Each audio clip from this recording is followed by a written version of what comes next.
The challenges of monitoring arthropods and invertebrates stem from a number of things, not just the sheer number of different species that are out there that we know about, and those obviously that we don't know about, and the need for more skilled people who can identify them. Either that or an improved sort of molecular or DNA barcode library that can help us to identify insects to species level from the samples that we collect. So the sheer volume of individuals, the sheer number of species are a major challenge, and the need for that those taxonomic skills.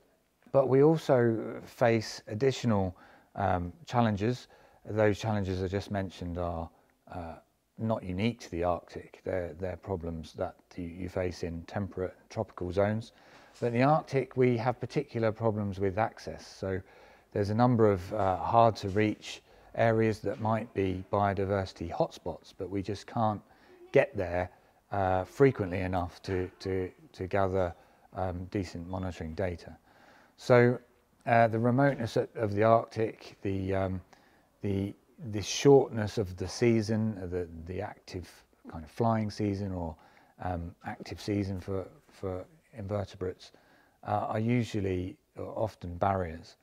But we've also got other barriers or challenges, and that stems from the fact that often less support is given to research programs that investigate arthropod or invertebrate diversity or abundance, simply because not enough is known or not enough is communicated about how important they are and how connected they are to everything, and they're just not as charming to some people as polar bears or reindeer or Arctic foxes. So we suffer from the volume, the accessibility, but also the support, which is, if you consider how many species we're talking about, is disproportionate to the amount of support that's given to other areas of Arctic biodiversity.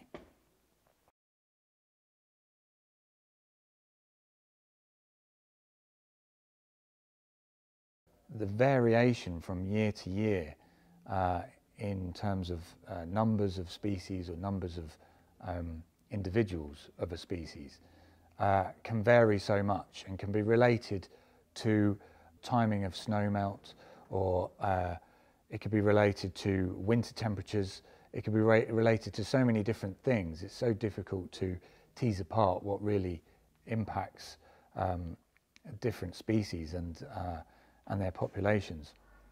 So it's difficult to get an impression from year to year about what's changing, because there's that interannual variation. Again, you need longer term data, and you can't really make a judgment without analysing the longer term data, which we just don't have.